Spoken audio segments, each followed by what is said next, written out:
araw sa ating lahat mga ka-members. Ang ating topic for today is about new update para sa mga senior citizens benefits at saka yung kung saan kukunin at kung paano, no? At anong mga IDs. Ito paulit-ulit natin itong sinasabi sa mga previous videos natin. So hopefully na eto makakatulong sa lahat ng mga seniors kasi ang dami-dami nating mga tanong sa ating mga senior citizens. Paano ba kukunin to? Saan ba ito makukuha? Kami hindi pa nakakatanggap. Bakit ang iba nakakatanggap? So, ito yung tatalakayin natin na mga problema ngayong araw, no? Magbanggit tayo ng mga ilang mga katanungan sa ating mga viewers, no? Sa ating mga videos. Like for example, dito sa katanungan ni Sir Jose Ases, nagsabi niya ang tanong na saan mapunta ang pera at sino ang naghahawak. Okay, ito palagi itong tinatanong ng ating mga viewers, no? Ating mga senior citizens. Kasi sabi, wala kami nakuha dito. Paano ba? No? Ulit-ulit tayo. Ulit-ulit din natin na ilathala or paulit-ulit din natin ay sabihin dito sa ating channel, sa ating mga videos kung paano, saan at kung ano ang mga IDs yung tinatanggap. No, sir, Sir Jose Ases, ang sagot sa katanungan po ninyo kung saan mapunta ang pera at sino naghahawak, ito pong pera nito na para sa mga senior citizens ay mapupunta po dapat sa inyo. At ang naghahawak nito ay sa ngayon po, no? Sa ngayon, dahil on the process sila pag-transfer ng funds at saka may gawain dapat from DSWD to NCSC. Kasi sila maghahawak dahil nandun sa kanila yung mga information or data ng ating lahat ng mga senior citizen. Kaya importante na ang lahat ng mga senior citizens ay naka-register sa NCSC. Now, paulit-ulit nating sinasabi, you have to go to senior citizens website. Okay, so all you need to go to is ncsc.gov.ph. So, pagka nakuha mo yan na website, ito makikita mo, National Commission of Senior Citizens. Now, register be counted here. So, out of 12 million senior citizens, ang registered as of now pa lang is 3,729,571. So, ano pang hinihintay ninyo para matanggap nyo na yung mga benefits ninyo, mga senior citizens, mga families ng senior citizens, no? Register nyo na, no? Madali lang. Punta ka lang dito sa ncsc.gov.ph, then register now. Click mo lang to. Okay? And then if you want to explore pa, ang dami-dami pa dito na dapat mong malalaman.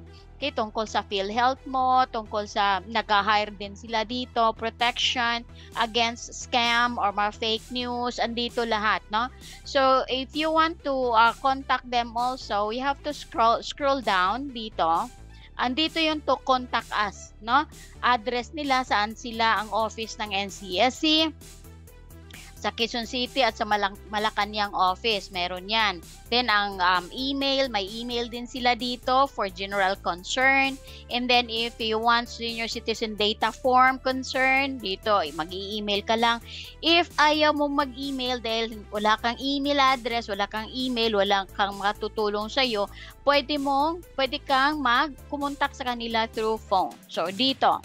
Okay, so since hindi mo kaagad-agad makukuha itong mga information na to, mga senior citizens, no, pag nanonood ka, you have to pause. I-pause mo muna para makuha mo ang information na to. Okay? So, yan ang paraan para makuha mo ang iyong benefits na bilang senior citizen sa pension mo, no? So, Sir Jose Ases, sana po nasagot namin or nasagot ko ang tanong mo tungkol sa kung saan napunta ang pera at kung sino ang mawak dito. Okay? And another question po, sabi ni Miss Ilyonada Inson, sabi niya, saan makuha ang benefits na ito?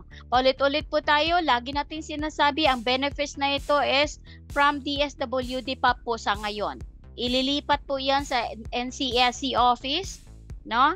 At makukuha ninyo yan, merong ATM, bibigyan kayo ng ATM card, no? Or GSIS card. So makukuha ninyo yan.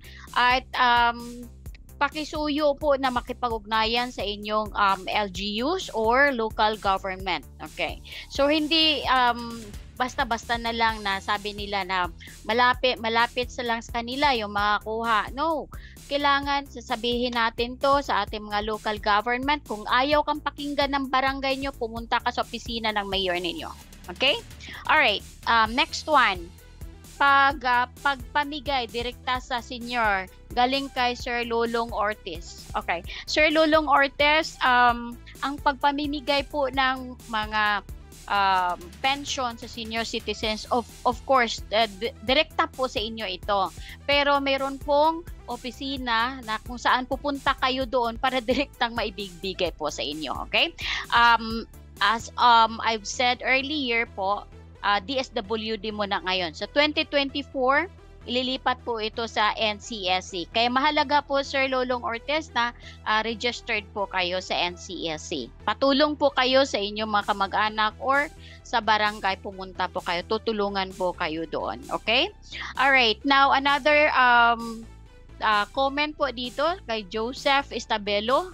Sabi niya, bakit dito sa Baguio 6,000 lang sa isang taon, ang sabi Senator Angara 12,000 na isang taon, pero ang natanggap namin sa 2023 6,000 po. Mabuti nga po, sir, may natanggap po kayo, pero don't worry po, sa 2024 talagang pag nailipat na po sa NCSC ito, makukuha ninyo po lahat yan.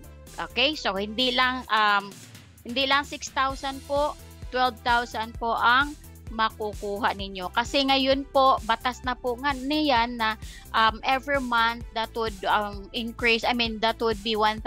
So if sa isang taon, 12,000 matatanggap ninyo. Okay, unlike before, nasa 500 pesos pa lang po ang buwan, kaya 6,000 po ang natatanggap ninyo. Okay? So hopefully nasagot ko rin ang katanungan po ninyo. Another katanungan po kay Sir Loreto Gawain. Sabi niya, dapat lahat ng naisyuhan na ng senior ID, automatic bigyan na ng pension kasi yung senior ID ay dumaan na sa masusing proseso. Ano pa ba ang pahirap na daanan ng mga senior citizens? Pasensya na po, sir, pagka ganon ang nangyari sa inyo, hirapan po kayo. So, of course, sir, pag meron na po kayong ID, senior citizen, iyan po, tinatanggap po yan. Okay, so, kumuha po ako ng, tawag dito yung video, okay, sa interview ni Ms. Cosim kay Sir Attorney Franklin Quijano, Chairman of and CEO of National Commission of Senior Citizens. Okay. So sinabi doon kung ano-ano yung mga ID na kailangan. Isa doon senior citizens ID, sir. So no problem na po yan. Once na talaga mailipat na ng DSWD to NCSC, wala na pong problema yan. Okay?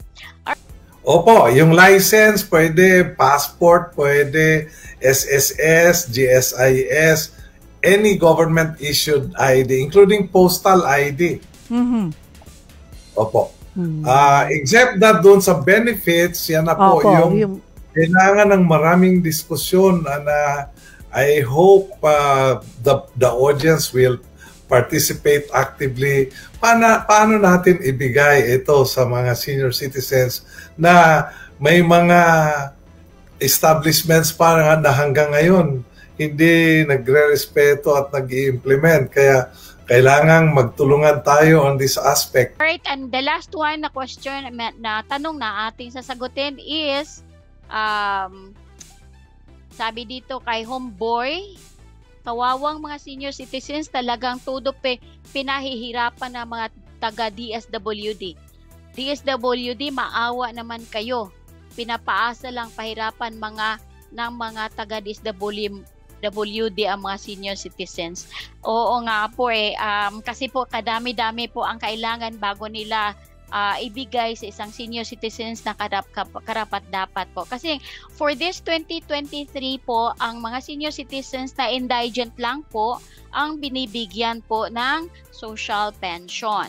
Pero pagdating po ng 2024, lahat na po ng senior citizens makakatanggap po ng pension. Okay po? So wala na pong pahirap yan. Wala nang pahirap from DSWD kasi nga po ililipat na po ito sa NCSC. Okay?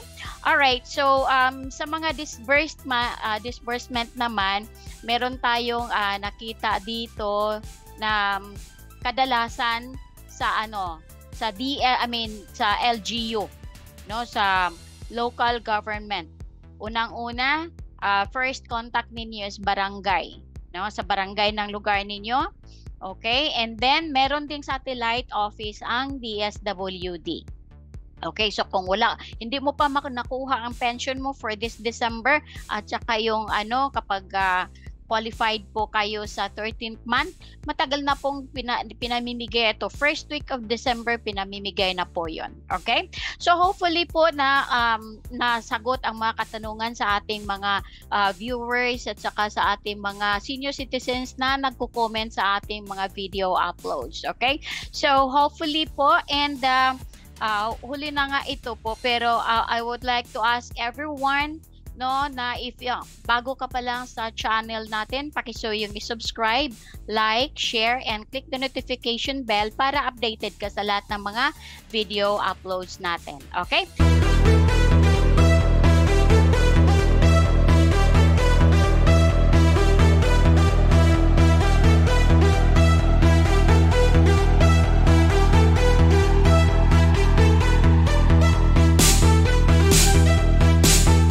So, if you still have questions po, katulad ng mga binasa nating questions, bibigyang daan natin ang ibang mga comment po.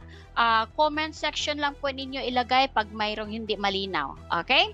And yeah, have a wonderful day and stay safe everyone.